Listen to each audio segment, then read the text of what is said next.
बच्चों, आज हम लोग आवेशित अचालक ठोस गोले के कारण विद्युत क्षेत्र की तीव्रता का अध्ययन करेंगे। ठीक है, तो ये हमारा एक अचालक गोला है, ये आवेशित है। मान लो प्लस क्यू आवेश से ये आवेशित है। ठीक, ये ठोस गोला है और अचालक है, इसलिए ये प्लस क्यू चार्ज समान रूप से पूरे गोले में फैला हुआ है। ध्यान रखना, जब गोला खोखला होता है या और चालक होता या चालक हो या खोखला हो तो आवेश कहां फैलता है? बाहरी सतह पर। मैंने आपको बताया था, कोई भी बंद चालक है और उसको आवेशित किया जाए तो आवेश उसके चारों तरफ बाह्य पृष्ठ पर फैलता है। ठीक है, लेकिन यहां ये हमारा ठोस गोला है और दूसरा ये अचालक है।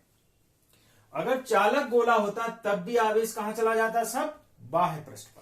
लेकिन ये अचालक है, इसलिए प्लस क्यू आवेश पूरे इसके आयतन में समान रूप से वितरित हो जाएगा, अंदर बाहर सब में। ठीक है, पहली चीज। दूसरा, अब इस गोले के, मान लो इसका केंद्र O है, उस गोले के बाहर, पृष्ठ पर और इसके अंदर तीन स्थितियों में विद्युत क्षेत्र की तीव्रता ज्ञात करनी है। तो पहली कंडीशन, गोले के बाहर। पहला मैं लिख देता हूं, गोले के बाहर।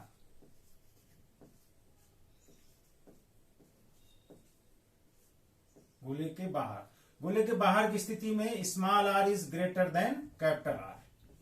ये स्थिति होगी जहां कैपिटल R क्या है? इसकी त्रिज्या। मान लो यहां पे मैं इसको खींच देता हूं ऐसे, ये कैपिटल R है, ये इसकी त्रिज्या हो गई ठोस गोले की, आवेशित ठोस गोले की त्रिज्या हो गई। ठीक, अब इससे r दूरी पर, ये यहां एक बिंदु P हमने लिया, ये P बिंदु यहां पर है। ठीक है,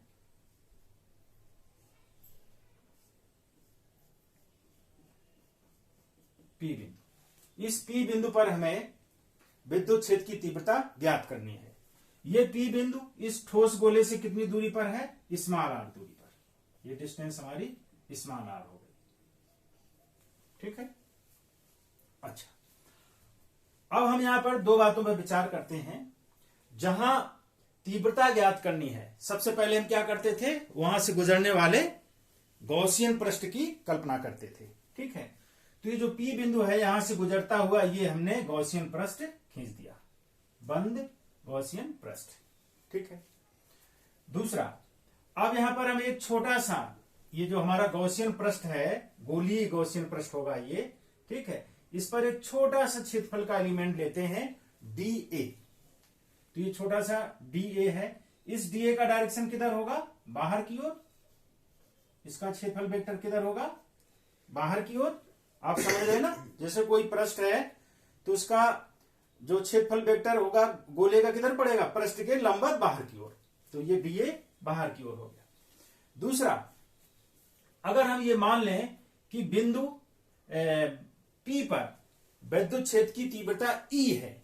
ठीक है, तो E का डायरेक्शन किधर होगा? इस बिंदु पर, इस गोली आवेशित गोले के कारण इस P बिंदु पर तीव्रता की दिशा क्या होगी?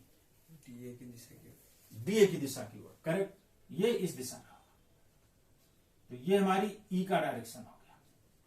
मतलब डीए और E दोनों सेम डायरेक्शन में। इसका मतलब डीए और E के बीच का कोण थीटा कितना होगा?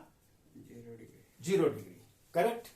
चलो, अब हम अपनी गॉसियन प्रमेय लगा देते हैं। क्या हमारी गॉस प्रमेय?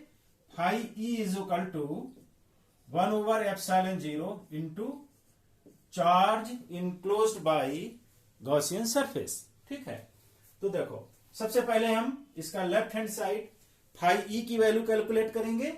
तो क्षेत्रफल dA, स्मॉल एलिमेंट जो क्षेत्रफल का हमने लिया है, क्षेत्रफल dA से गुजरने वाला फ्लक्स, विद्युत फ्लक्स कितना हो जाएगा? E into DA. यही तो है, E इंटू डीए, करेक्ट। अब इंटू डीए की वैल्यू कितनी हो जाएगी, इसे डी फाई ई मान लें अगर हम गुजरने वाली फ्लक्स को, तो डी फाई ई बराबर हो जाएगा E dot dA, E into dA into cos zero. बीच का कोण क्या है, दोनों के बीच का कोण जीरो है, तो जीरो हो गया। तो इसकी वैल्यू हो गई बराबर ई into DA. E into DA हमारा क्या हो गया, इस छोटे से क्षेत्रफल के छोटे से एलिमेंट के से गुजरने वाले विद्युत फ्लक्स का मान। हमें क्या निकालना है, ये जो गॉसियन पृष्ठ है, इस पूरे गॉसियन पृष्ठ से होकर गुजरने वाला विद्युत फ्लक्स, ठीक है। तो हम इसका क्या कर लेंगे, हम मान लेंगे ऐसे बहुत सारे एलिमेंट हैं, तो उन सबका हम, उनसे गुजरने वाले फ्लक्स का हम टोटल करेंगे।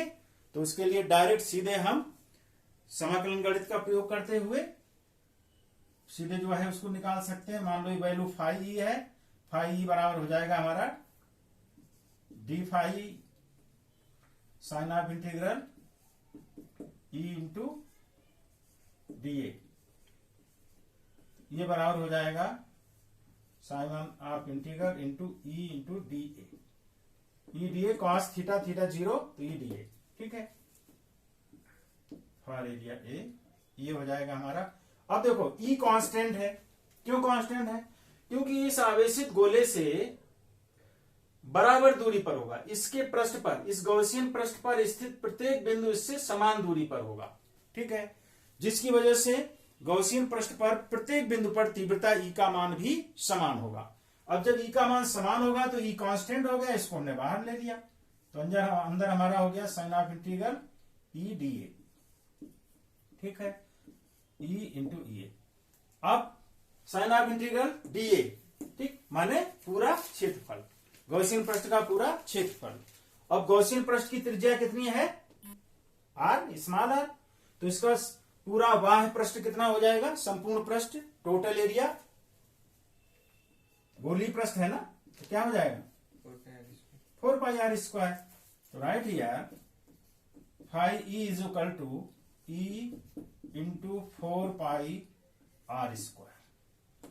ये हमारा टोटल विद्युत फ्लक्स हो गया जो गॉसियन पृष्ठ से होकर के गुजर रहा है।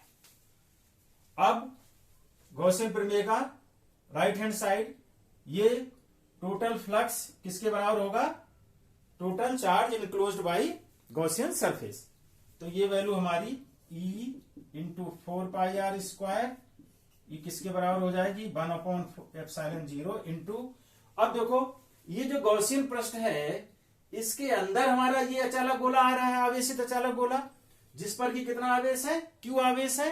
तो गॉसियन पृष्ठ से इनक्लोज्ड चार्ज कितना हो जाएगा, क्यू, तो यहां पर 1/एप्सिलॉन0 इंटू क्यू, ये हो गया, करेक्ट। अब यहां से अगर हम ई की वैल्यू निकालें तो ये हमारा हो जाएगा E is equal to 1/4 pi epsilon into q upon r square. तो यही हमारा फॉर्मूला हो गया, ठीक है। ये हमारा आवेशित अचालक गोला है, इससे आर दूरी पर स्थित बिंदु पी पर विद्युत क्षेत्र की तीव्रता ये कितनी हो जाएगी, 1/4 पाई एप्सिलॉन0 into q upon r square, जहां क्यू का क्या है, गोले का आवेश, और स्मॉल आर स्क्वायर, ये आर क्या है, यहां से उस बिंदु तक की दूरी, करेक्ट, ये वैल्यू आ गई। अब देखिए इस फार्मूले को हम अगर आवेश के आयतन घनत्व के रूप में कन्वर्टेड करना चाहें, इस फार्मूले को, कोई न्यूमेरिकल हो सकता है, तो कैसे कन्वर्ट करेंगे, ध्यान दीजिए। अब देखिए कुल आवेश क्यू है जो पूरे गोले में फैला हुआ है, ठीक। अब गोले का आयतन कितना होगा, हमें पता है, आयतन का आवेश घनत्व, सॉरी उल्टा लिख गया, ये आवेश का आयतन घनत्व क्या होगा, आवेश का आयतन घनत्व रो, ये बराबर क्या हो जाएगा हमारा, आवेश क्यू बटे आयतन, ठीक, या rho is equal to q over आयतन। अब देखो गोले की त्रिज्या आर है, कैपिटल आर है, तो इसका आयतन क्या हो जाएगा 4/3 पाई कैपिटल आर क्यू। ठीक है, तो यहां से अगर हम क्यू निकालें तो क्यू कितना हो जाएगा, implies value of q is equal to rho into 4/3 pi r q. इसका पूरा इससे गुणा हो जाएगा तो क्यू बराबर इतना आ जाएगा। अब यहां पर हम क्यू की जगह पर अगर क्यू का ये मान, ठीक है, घनत्व के रूप में रख दें तो हमारा सूत्र क्या हो जाएगा, उस कंडीशन में ई बराबर हो जाएगा 1/4 pi epsilon 0 into, now putting value of q from here, rho into 4/3 into pi capital r q over ये आर स्क्वायर। आप समझ रहे? तो अब यहां से देखिए ये 4 पाई और ये 4 पाई कैंसिल हो गया। ठीक है, और कोई चीज कैंसिल हो रही नहीं, क्या बचेगा बराबर रो और यहां बचा epsilon naught, rho over epsilon naught into rho upon epsilon naught, और नीचे क्या बचा 3r स्क्वायर, 3 नीचे आ जाएगा यहां पर, ऊपर आर क्यूब, ये हो जाएगा are cube over 3r square. ठीक है, ये आ गया, यानी ई की वैल्यू ये आ गई। आप इसे वैसे लिख सकते हैं, implies E is equal to rho over epsilon 0 into r cube over r square. ये हमारा घनत्व के रूप में, आयतन घनत्व के रूप में, आवेश के आयतन घनत्व रो, उसके रूप में जो है वैल्यू ऑफ ई आ गई 3 एप्सिलॉन। हाँ ये 3 आ जाएगा यहां पर, और 3r स्क्वायर, करेक्ट। तो ये हमारा ये आ जाएगा। दोनों सूत्र हैं, एक ही बात है, जैसा न्यूमेरिकल हो, जहां जैसी जरूरत है आप दोनों को प्रयोग उसी आधार पर कर सकते हैं। ठीक है, अब देखो इसकी दूसरी कंडीशन, ये तो पहली कंडीशन हो गई गोले के बाहर r दूरी पर, इस P बिंदु पर ई का मान इतना हो जाए। दूसरी इसकी सतह पर, अब मैं इसको साफ कर दूं, यहां पे कुछ पूछना तो नहीं इसमें, इसको साफ कर देता हूं।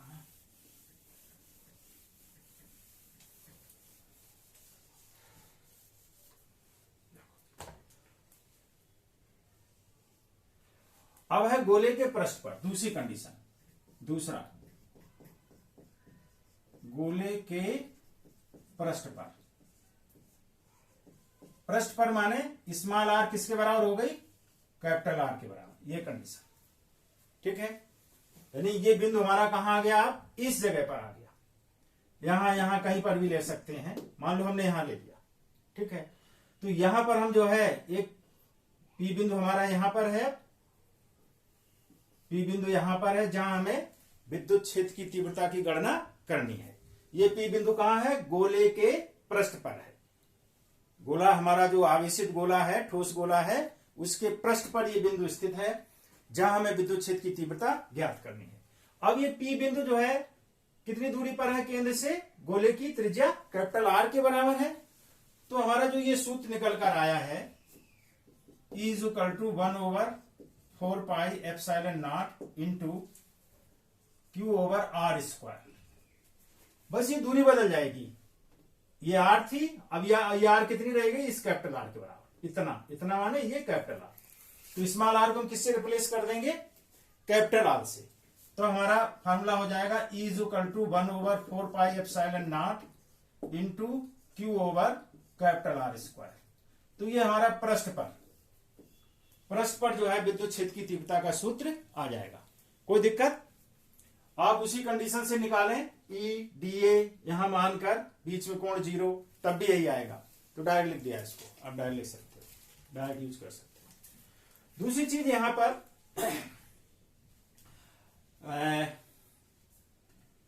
अगर हम इसको इसके घनत्व के रूप में कन्वर्ट करना चाहें, उस स्थिति में इसका मान हो जाएगा E इज इक्वल टू, यही इस वैल्यू को लेंगे, rho over epsilon naught into r cube बटे 3r स्क्वायर। तो ये हो जाएगा हमारा आर क्यूब बटे 3r square, 3 into small r square है। अब स्मॉल आर किससे रिप्लेस हो जाएगा, तो ये हमारा हो जाएगा कैपिटल आर स्क्वायर। ठीक, इस आर स्क्वायर से इसके 2 पावर चले जाएंगे, तो ये हमारा बचेगा E is equal to rho over epsilon naught into r upon 3, बस इतना बचा। ठीक है, गोले की सतह पर, पृष्ठ पर विद्युत क्षेत्र की तीव्रता का मान आवेश घनत्व के रूप में ये हो जाएगा। ठीक है, अब यहां पर एक कंडीशन, अगर ये गोला चालक है, ठीक है, अगर ये गोला चालक है तो एक चीज ध्यान रखना, तब फिर ये वाला सूत्र लागू नहीं होगा, तब सिर्फ जो है यही वाला सूत्र लागू होगा, ये वाला पहली वाली कंडीशन, क्योंकि तब आवेश सब कहां चला जाएगा, उसके पृष्ठ पर। मैं आपको पहले ही बता चुका हूं कि यह चालक गोला है, इसलिए आवेश समान रूप से वितरित है अंदर बाहर सब में। लेकिन अगर ये चालक गोला होता है in condition, then plus q charge कहां होता है, इसकी बाह्य सरफेस पर।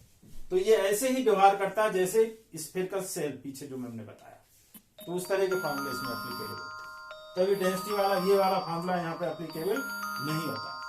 ठीक है, तो